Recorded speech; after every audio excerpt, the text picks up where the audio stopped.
Welcome to London on this spring day. I brought you here to Tavistock Street in Covent Garden to celebrate one of the great architectural partnerships of all time, right up there with Pope Julius II and Michelangelo. It's between Sir Edwin Lutyens, who is one of the greatest architects ever, and Edward Hudson, his friend, his patron, his promoter. And we're now standing in front of the Country Life building that Edward Hudson commissioned for his magazine Country Life in 1904 from Lutyens. It's a tribute to Lutyens' great heroes, to Christopher Wren. Not a copy of anything that Wren did, but what an extraordinary assured performance by a man who had no classical training. This was his first full-on classical building, really.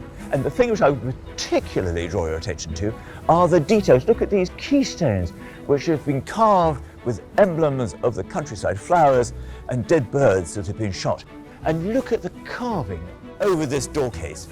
It is absolutely magnificent in quality. This is what Hudson wanted for his magazine, and in fact it's also what you see in the great tribute paid to Lutyens after his death, after Hudson's death, in the three great memorial volumes that were published in 1950 and are one of the landmarks of architectural publishing.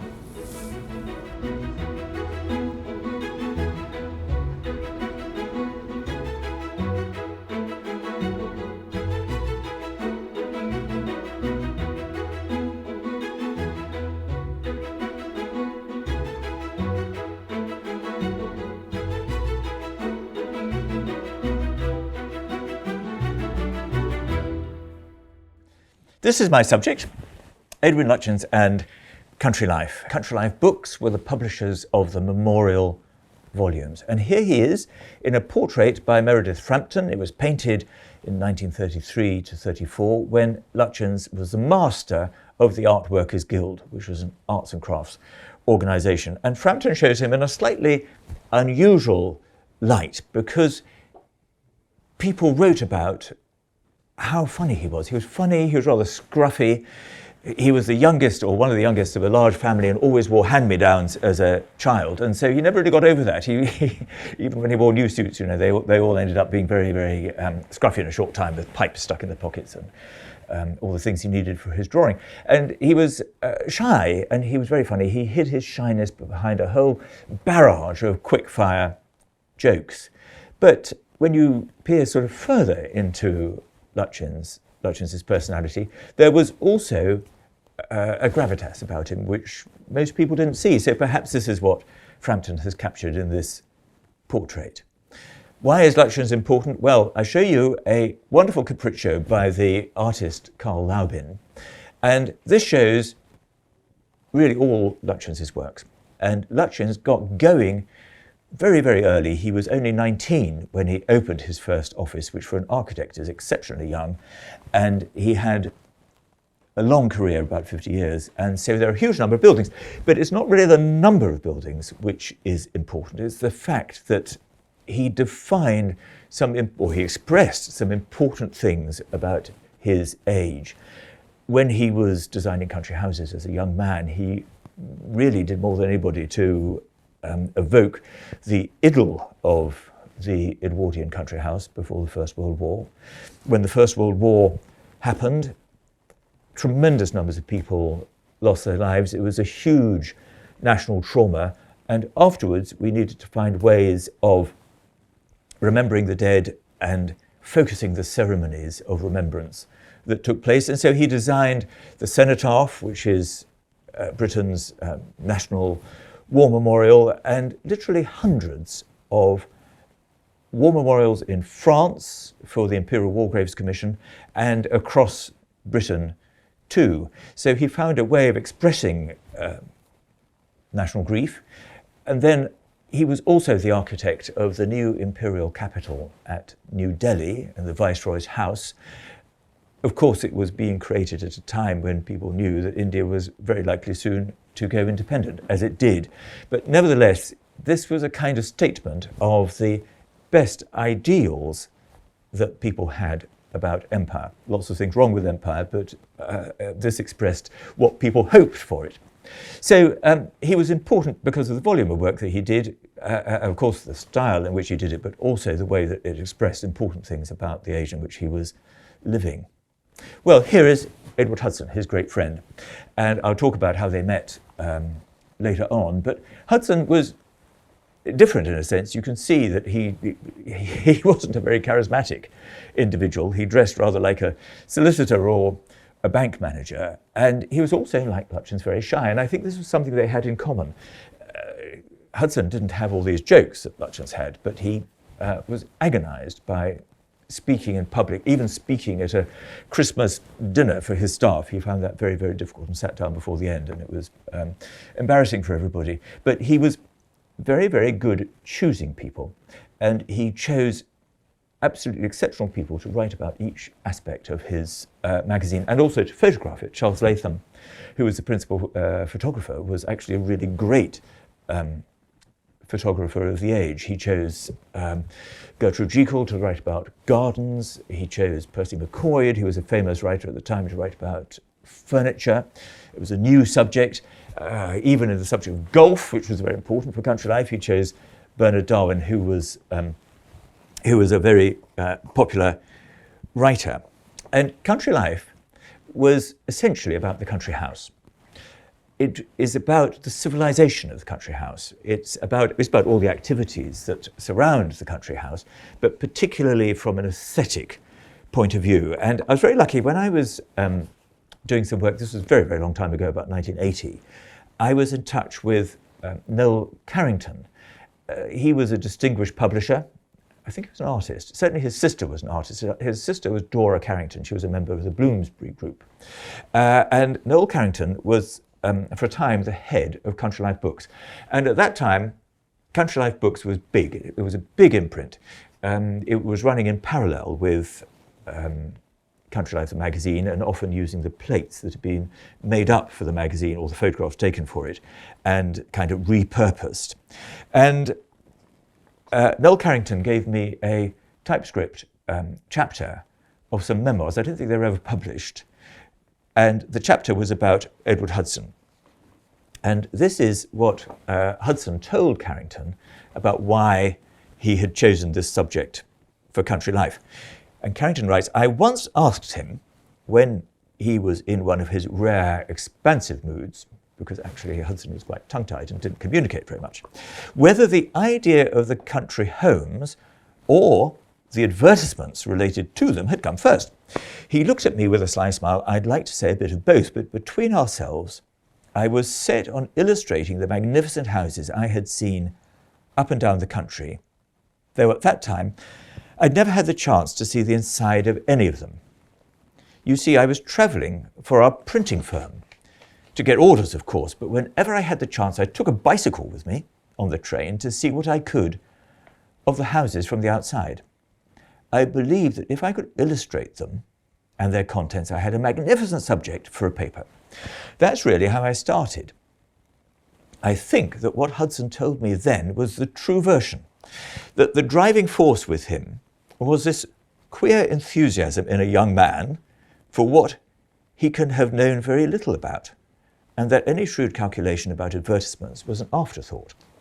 So Hudson was the son of a printer. He grew up in London. I think they weren't poor, they weren't well off either. And he had this romantic idea of what these country houses that he only knew about by repute were like. He started this magazine where country houses are a focus and always have been. There's a weekly article on a country house. It's the longest article in the magazine, and there always has been since very nearly the foundation of the magazine in 1897. But it was a very good subject because there were lots of advertisements which came pouring in. Eventually, there were a lot of advertisements for house sales. To begin with, there were country houses rented, they weren't really sold. But certainly after the First World War, when there was this huge national upheaval and a vast amount of debt, houses were sold and Country Life became famous for its advertisements, and it was a big commercial success. He did other things. He did other things with his printing. He was very good. He had the idea also that he wanted to use new technology for printing photographs. And these wonderful photographs, they're fantastic. I'll show some in a minute. So these are some runoffs from old editions of Country Life. And you can see these are all about Lutyens' architecture. Hudson published virtually every building that Lutyens did. Some were left out, and it's quite interesting to see which ones, but essentially he edited into what was a canon of Lutyens' architecture. And not only that, but he took the opportunity of promoting Lutyens at every opportunity. At one point, Lutyens' office was number 15, Queen Anne's Gate. Hudson lived at number 17. So they were next door. They were seeing each other all the time, and there was a lot of exchange of ideas behind the scenes. And Hudson was also a very well-connected individual. Country Life had been founded in conjunction with Lord Riddle, who was a major politician, and Sir George Newnes, who was a big newspaper publisher who published things like the News of the World. Not very like Country Life, because that was a sort of scandal sheet, really. It's closed down now. But he was the kind of Rupert Murdoch of his day. So those were the sort of people that Hudson knew. So whenever there was something like the London County Council that needed a new headquarters, he would say to Lutyens, look, you've really got to go in for that. In fact, Lutyens didn't win that competition, but Hudson was always fighting his corner. But it was actually a new thing that he was doing. I mean, Country Life now seems very traditional. And in a way, like the arts and crafts movement, Hudson had a great respect for tradition. But actually what he was doing was something new, because nobody had looked at country houses like this before. And also the particular world that he was reflecting, it was a time of enormous change in these houses. For example, cars were just coming in. And here is their first head I could find of a series about the automobile world, which was published in 1901, and there were tons of articles which followed about cars and country houses particularly. Traditional people in country houses, the ladies who looked after these great houses, were very fearful of the car, because they were used to a world in which people came down and they stayed at least for a week, probably a month, possibly several months. Whereas with the car, you could be there at lunchtime and go off somewhere else in the evening. And besides, cars were driven by people. They were very expensive, and they were always breaking down. Sometimes people had to have another one driving behind them to provide the spares. They were associated with this new breed of plutocracy, which was causing a lot of upset in the goldfish pond of Edwardian country house life. So this was a new thing, and again, it was a source of advertising. Here's an advertisement for Wolsey Cars, which is outside, I think it's outside Chatsworth. In fact, it is outside Chatsworth. So there was a connection between these very expensive motor cars and country houses, because country houses were a very good place to show them off. It was a changing world, and here's an advertisement for just one big change that was overtaking the country house: the fact that it was more difficult to find servants, and so people were making things like vacuum cleaners, which made less work. I love this advertisement because it shows a footman looking with astonishment at the housemaid who's using a vacuum cleaner, and he's got his hands on his hips and he's saying, "Thank goodness I don't have to take this rug outside to beat it." But of course, he's unaware that he's just putting himself out of a job, because, of course, it was much cheaper to employ maids than these useless footmen. But the world that Country Life was reflecting was a new one. It wasn't a conservative world. It wasn't a conservative world in terms of politics, because all Hudson's friends were liberals, like Lord Riddle and George Newnes and all the rest. And it was also writing particularly about these houses which Lutyens was associated with, which were highly romantic, and often they were a different sort of size, and they were on small estates. Not, I mean, it was parcels of land, 100 acres maybe, but it was nothing like the thousands of acres these big old-fashioned country houses had. So it was a new world, and Hudson, as I said, took advantage of this opportunity that he had through Country Life to promote Lutyens. And it wasn't just by publishing, because Country Life became the place that people looked to for information on all these subjects to do with country houses. So they would write to Country Life and ask for advice. And so Herbert Johnson did when he wanted to build this house, Marsh Court, this fairy palace, which is built out of a kind of chalk glittering on its ridge above the River Test. And Julius Drew did when he wanted to build a castle in Devon, Castle Drogo. And of course, Hudson said, well, there's only one architect who could do this for you, and that was Lutyens. So Hudson was very important in Lutyens' career, and Lutyens was as helpful as he possibly could be to Hudson, and they were very big friends. Well, I'd just like to say something about how Lutyens got started and how he got introduced to Hudson. Lutyens was, I think, the 9th or 10th child of a very large family. There were lots of boys. He was the son of Charles Lutyens, who had been in the army. He'd been in the army. Whilst he was there, he was a bit of an inventor. He'd invented a rangefinder for the artillery. So he might have known something about mathematics, and maybe that's why Lutyens, who didn't have very much formal education at all, was able to make very elaborate mathematical calculations. But when he left the army, Charles became a painter. Lutyens' full name is Edwin Landseer Lutyens. And Edwin Landseer was a very successful painter at the Royal Academy, famous for his paintings of dogs, largely. Charles Lutyens wanted to paint horses. He loved horses. He was a very good rider. He was always hunting. But he didn't have Edwin Landseer's success.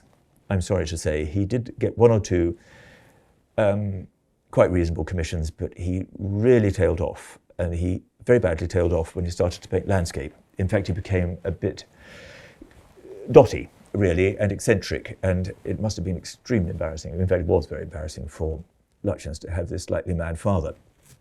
But here he is. This is Lutyens painted by his father at the age of 8. And it was round about the time that something very important happened in his life, because he'd been born, I think, in Onslow Square in London, where the family had a house. But when he was about 8, they decided to rent a house in Surrey, in Thursley. This was very, very important to him as he grew up. I should also say that he was ill. When he was a child, he was ill. And so he didn't go to school much. I slightly wonder sometimes whether this family didn't have very much money by that stage, and there'd been a lot of children being sent to school. And I just wonder whether it wasn't a bit of a relief that he didn't have to go to public school and have his fees paid for. But he stayed at home. He had, I think, rheumatic fever. And so he didn't rub up much against other boys of his age. And I think that's one reason that he found it quite difficult when he was older to deal with his male contemporaries. He had a lot of friends who were women, who were often a bit older than him, who were very helpful to him. But anyway, he was a bit more awkward with male friends, which he attributed to not having gone to school. So he didn't have much education. But he did have the opportunity at Thursley to wander around, and wandering around the lanes, studying the buildings, sometimes drawing them, and sometimes using a special technique he had with a piece of sharpened soap, which could make strokes on the glass. And a few strokes were just enough to capture the volumes of the building. And because of his very good retentive visual memory, he could sort of have them embedded in his memory bank, so to speak. And buildings like the one on the top right of this slide, that's just opposite the church. He virtually repeats this in one of his early buildings, and all these different, the building bottom left, that was the building where he spent much of his childhood. And there were vernacular techniques that he could study whilst he was there. He loved it, the way that stone might have little bits of flint stuck into it to save on mortar. He learnt a lot through just being in Surrey.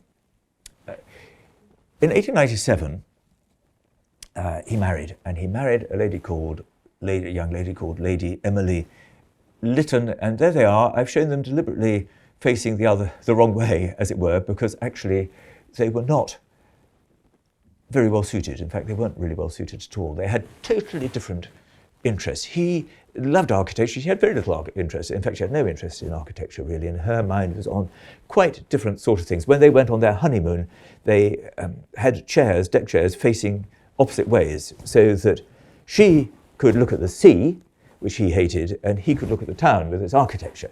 But marriage, he was intensely devoted to Emily. She was quite a complicated character, and she was neglected by Lutyens because he spent all his time travelling around all his jobs.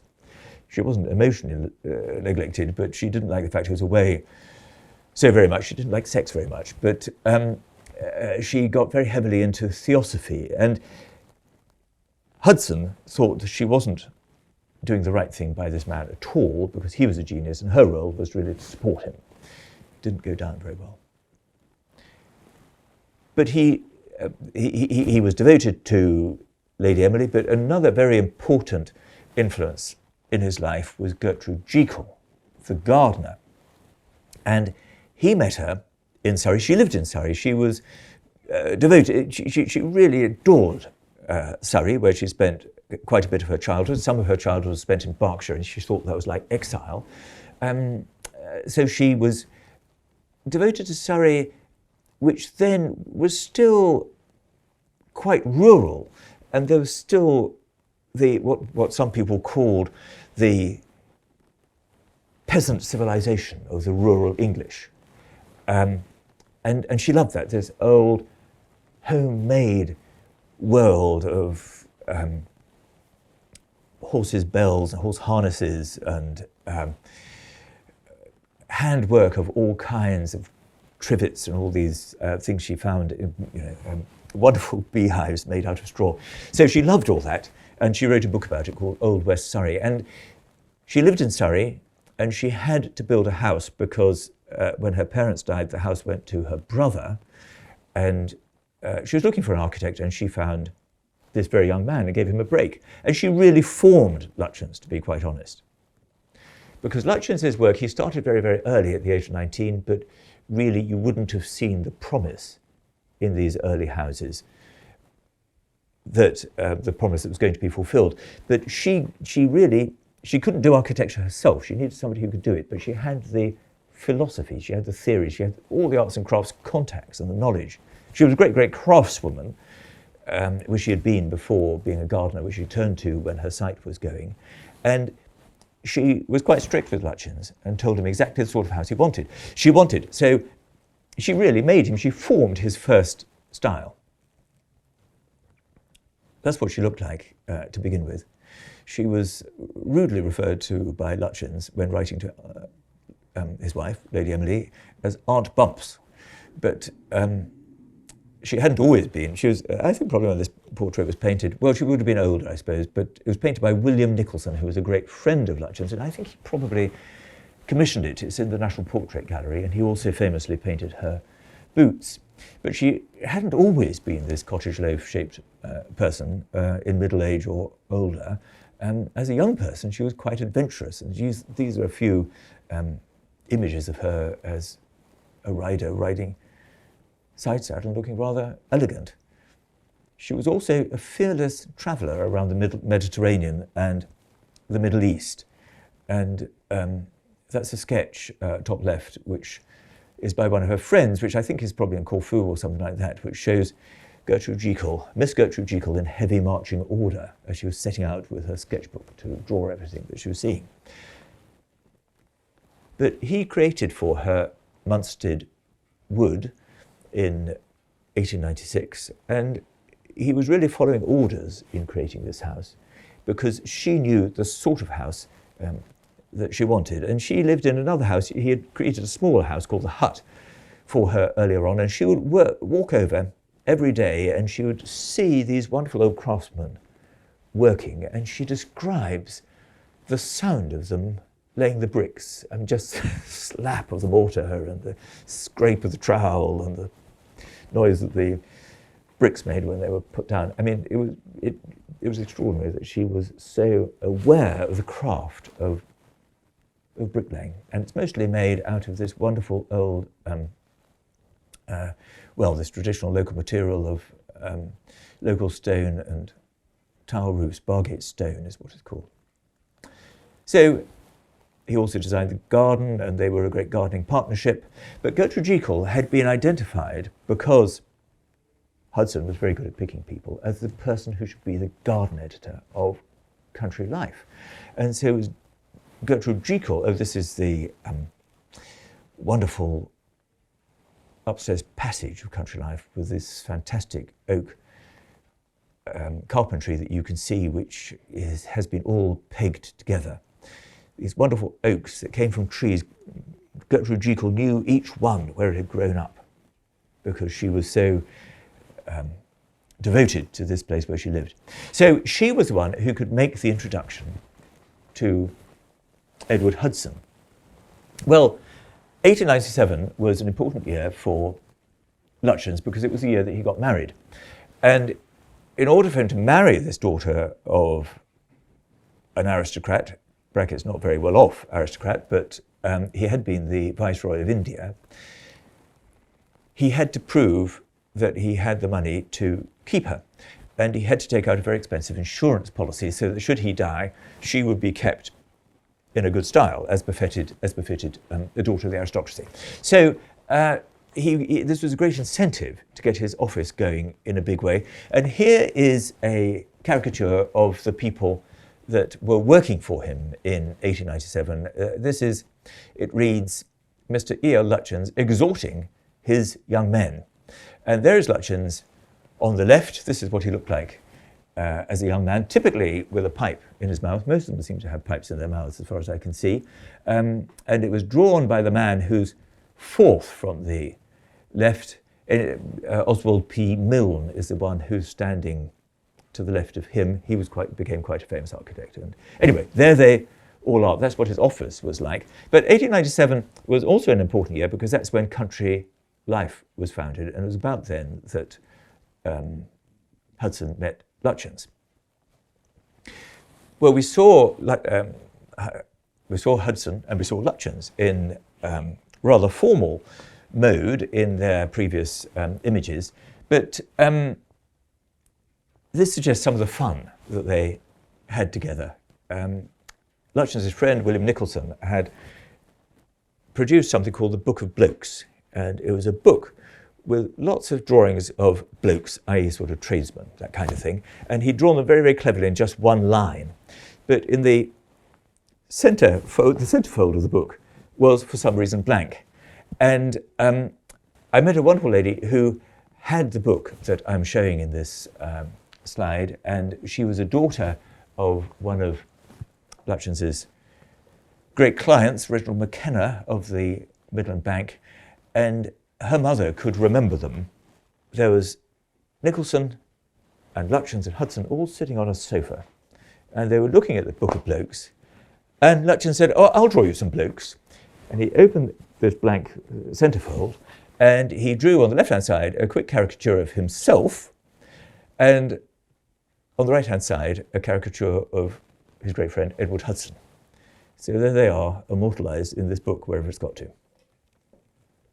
Well, we saw the Lutyens building, which Lutyens was commissioned to do in 1904, but we didn't go inside because it's not the Country Life office anymore, sadly. And this is what it looked like on the right-hand side. This was the editor's office. He had a very wonderful office. I joined Country Life just too late to see this. The people on Country Life were living like one of the lost tribes of Israel. When I was there, they were mourning their exile from the old Country Life office. So the editor had this great big office with its vaulted ceiling and this wonderful bookcase, I think a number of bookcases possibly. And when this furniture was moved to Country Life's new home in a high-rise building in Southwark, none of this fitted. The floors were too low, the ceiling heights were too low. So it all had to go into store and was eventually sold. Anyway, that's how the editor was. Upstairs in the attic, there was the compositors putting together all the type. And they do that, and they draw it out. And I remember one of the old sub-editors saying to me, they shout down and say, "Half an inch more poetry, please," Mr. whoever it was who was responsible for poetry, because the poetry wasn't quite fitting and somebody had to make up a few more lines of poetry. So that happened in the attics. And then, oh yes, my great friend Alex Starkey, who was a staff photographer for a very long time, before they moved from this building, he wanted to record it in all its detail, and he particularly wanted to show the really slummy places that people really had to work when they weren't the editor, because people were just crammed in, and probably had been from the start. Hudson's operation was very successful, and so he kept on starting more magazines. Anyway, this was a typical scene, apparently, from the office. But immediately, Hudson saw the potential of this really youngish man, about 30, and he could see that he needed to have a country house by him, and he commissioned one called Deanery Garden in Sunning in Berkshire. And it was unusual because it wasn't everybody's idea of a country house, because it was actually in this little town. And he'd found a site which was an old orchard, and it had been a deanery, hence the name Deanery Garden, but this orchard was surrounded by a great big old wall, and Lutyens had to create a house within it. And he created this house, which was this wonderful arts and crafts romance, using his beloved oak timber framing and these marvellous mullioned windows in that great bay. This is the hall. But actually, looking at this picture, which looks marvellously mellow and old-fashioned, really, but it wasn't very old-fashioned at the time, because all this furniture, Hudson was part of a movement to study furniture for its kind of authenticity and for its patina. Other people who wanted a set of Chippendale chairs had one Chippendale chairs, and they could have the rest run off. But and of course, craftsmanship was extremely good in the Edwardian period. But Hudson and his friends had a different attitude. They really loved the beauty of these old pieces for their own sake, and that was very much a subject of country life. This was the wall. This is an old photograph of the house that Hudson and Lutyens created, and I show it really because you can see, or you can't see very much of the house at all. I mean, you can see that you can't see very much, and you went along and you got into it through that sort of Alice through the looking glass door on the left-hand side of the picture. And I think this is significant because there was a greater sense of privacy being considered at the time, and I think it's particularly appropriate for the house of a very shy man. But it was also romantic because you went through the door. Oh, here's another image of the outside. It's very difficult to get into this house these days. It's owned by a rock star. But this is an old photograph of the exterior. You can see this kind of composition of many different roofscapes and this funny weather vane, which is in the form, is Deanery Garden. So it's in the form of a dean preaching to lots of rows of chairs which are actually empty. But this is the plan of it, and the entrance is at the top right-hand side of the slide. And with any Lutyens house, the entrance is never obvious. It's always, even in his great classical houses, it's always a journey of exploration. And so you went through that entrance, and then you went into a passage which is going from left to right, and you thought, well, am I meant to go into the garden? Am I meant to turn into this court which has got a fountain in it? No, you were meant to go straight on, and you opened another door, and then you got into a kind of tunnel. Anyway, you went through this whole dramatic process of entry which heightened your expectation. And then you went into the hall, which, like a lot of Lutyens' big rooms are, they weren't always called halls, but they were laid out like halls with the equivalent of a screen's passage at one end. It's quite a compact house.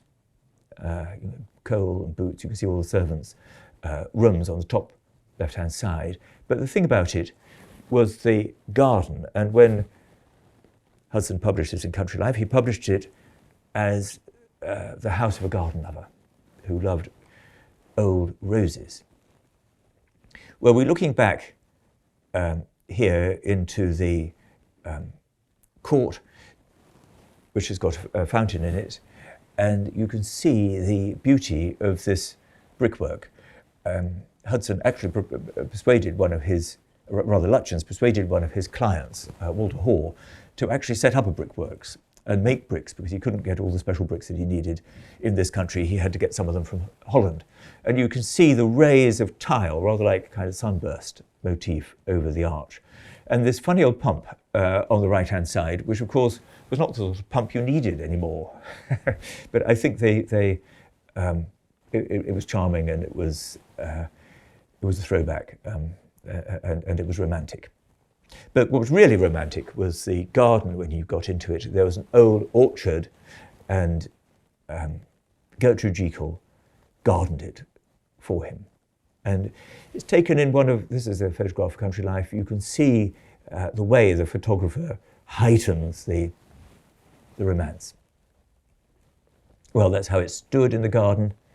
And this is a photograph of how it looks, how it looked 10 years ago on a visit that the Lutyens Trust was able to pay. And you can see that big oak-framed bay window with many, many little panes of glass in it, these tall chimneys. This is a very characteristic Lutyens composition from his early years.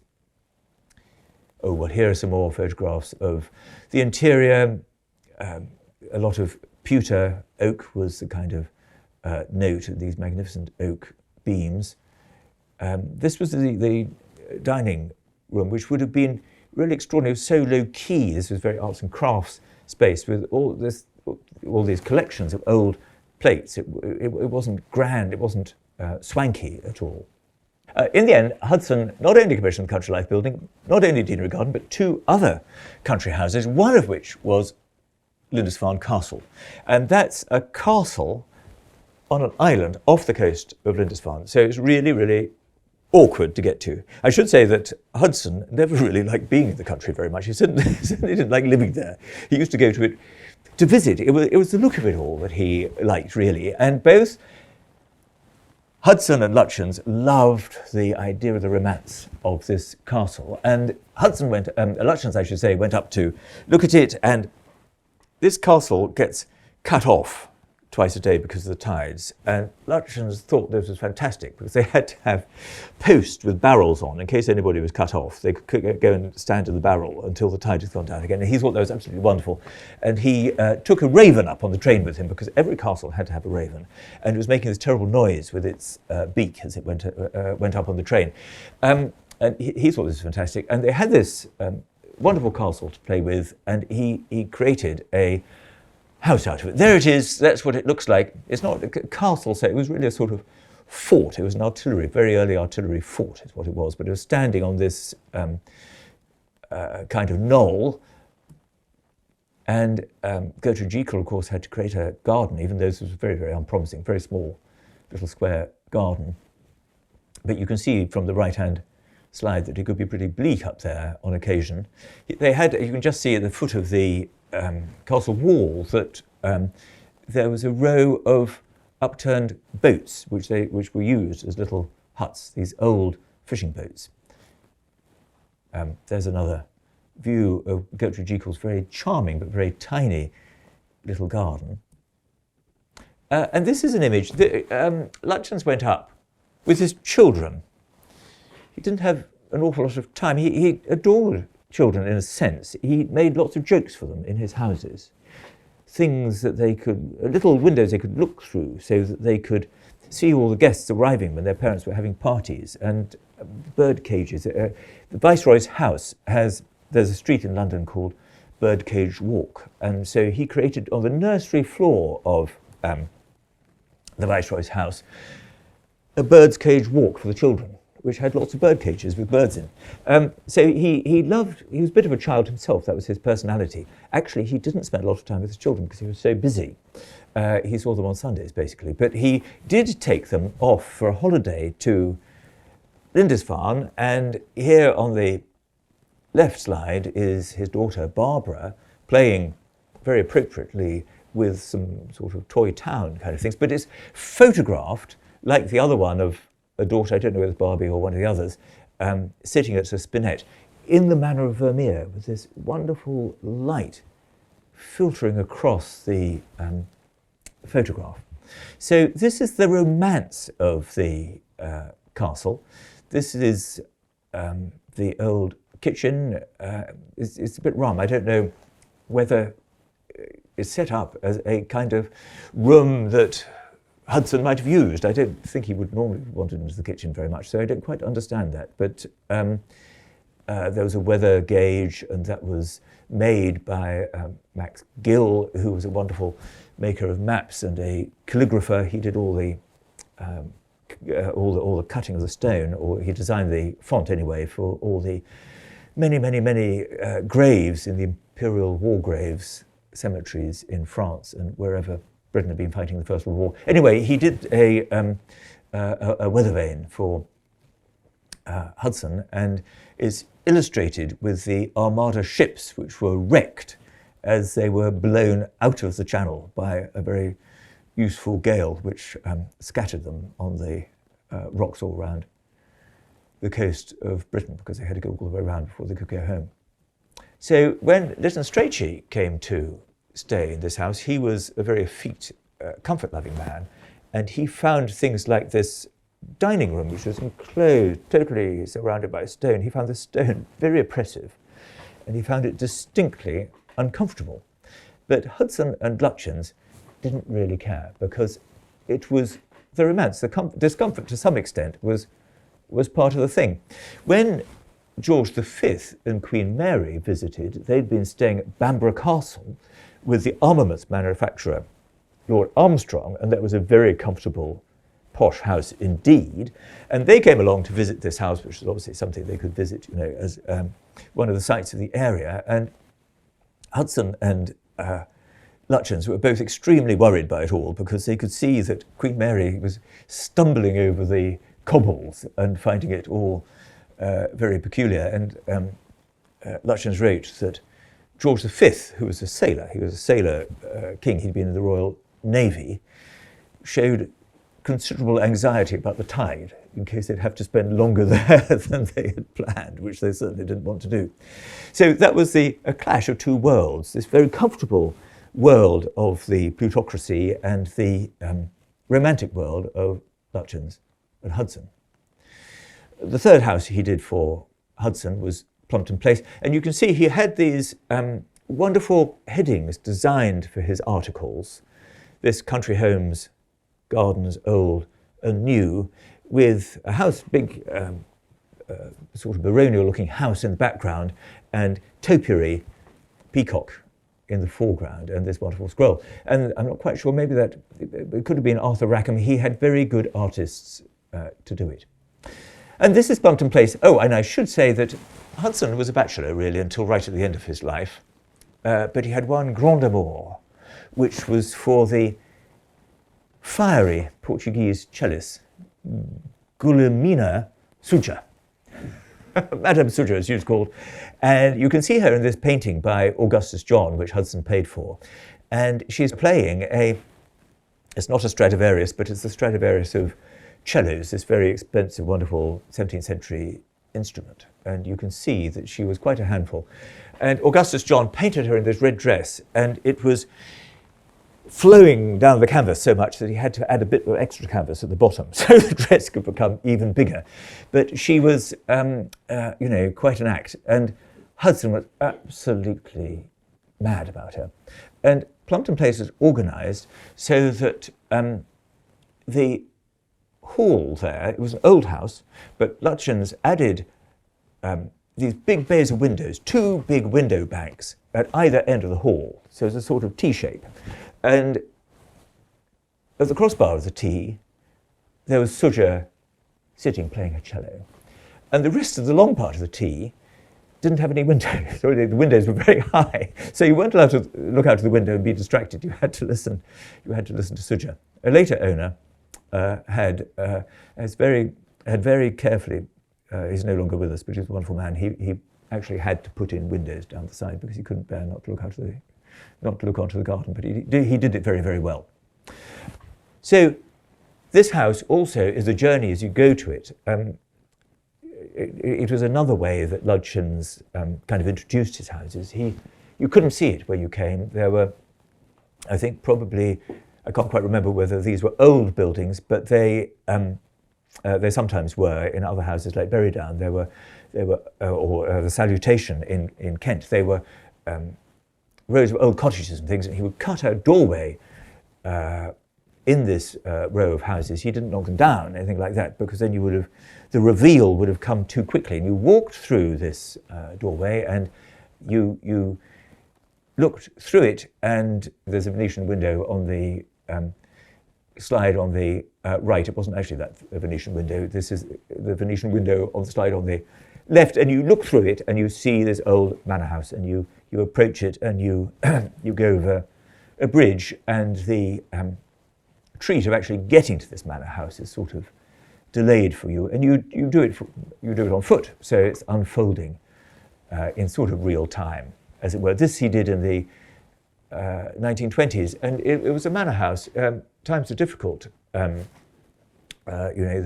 Depression bit very soon after he got Plumpton Place, and he never actually lived in it. It was a sort of show house, a party house, a place for Suja to play the cello, but he lived in what was called the Mill House, which is effectively a cottage in the grounds, because this was another house built for a garden, and he could look out over the garden to this old house, which was part of his view. There were these very old lakes, which I think had a kind of prehistoric association, but that was the little house that Hudson was content with in the 1930s on the top left. And there's the sitting room from it on the bottom left. And you can see that his tastes were actually quite austere, and this was rather true of Lutjens' houses. He didn't. I think he'd grown up in great discomfort in his family, very crowded family without very much money, and he never really saw the point of sort of soft furnishings much. Hudson printed lots of things on his presses. He kept on founding new magazines himself. I think he printed things for other people. He also founded Country Life books, and they often used plates which had been photographic plates which had been taken for articles in the magazine. And I was very lucky that Noel Carrington gave me this chapter of his book where he describes his time with Country Life books when he was in charge of it. And the great project in those days, the darling project, he writes, for Hudson in those years, was his great dictionary of English furniture in 3 folio volumes, which he saw as the culmination of his life's work. Hudson had died in 1936. That was before Lutjens, who died in 1944. And the memorial volumes came out in 1950. So both Hudson and Lutjens were no longer on the scene.